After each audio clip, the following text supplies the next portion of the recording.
Capacitor एक switch बंद है, फिर भी एलईडी जल रही है। ये कोई जादू नहीं है, यही होता है कैपेसिटर का चार्ज और डिस्चार्ज। चलो 3D में इसका पूरा खेल समझते हैं। कैपेसिटर एक ऐसा पार्ट है जो बिजली को कुछ समय के लिए अपने अंदर जमा कर सकता है और जरूरत पड़ने पर वापस छोड़ देता है। कैपेसिटर के अंदर दो मेटल प्लेट होती हैं और उनके बीच एक इंसुलेटिंग परत होती है जिसे डाई इलेक्ट्रिक कहा जाता है। जैसे ही बैटरी जुड़ती है, इलेक्ट्रॉन धीरे धीरे प्लेट पर जमा होने लगते हैं।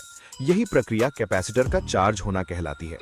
कैपेसिटर तुरंत फुल चार्ज नहीं होता, बल्कि धीरे धीरे चार्ज होता है और इस स्पीड को RC टाइम कांस्टेंट तय करता है।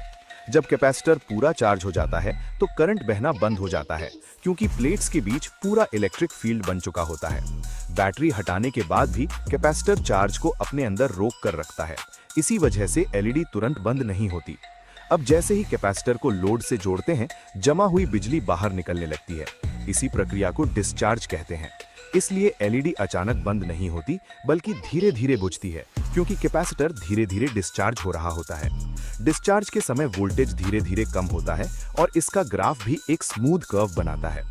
रेजिस्टर की वैल्यू बदलते ही चार्ज और डिस्चार्ज की स्पीड भी बदल जाती है। इसी से सर्किट का टाइम कंट्रोल किया जाता है। अब आप समझ गए कि कैपेसिटर चार्ज और डिस्चार्ज कैसे होता है। अगर आप इलेक्ट्रॉनिक्स को ऐसे ही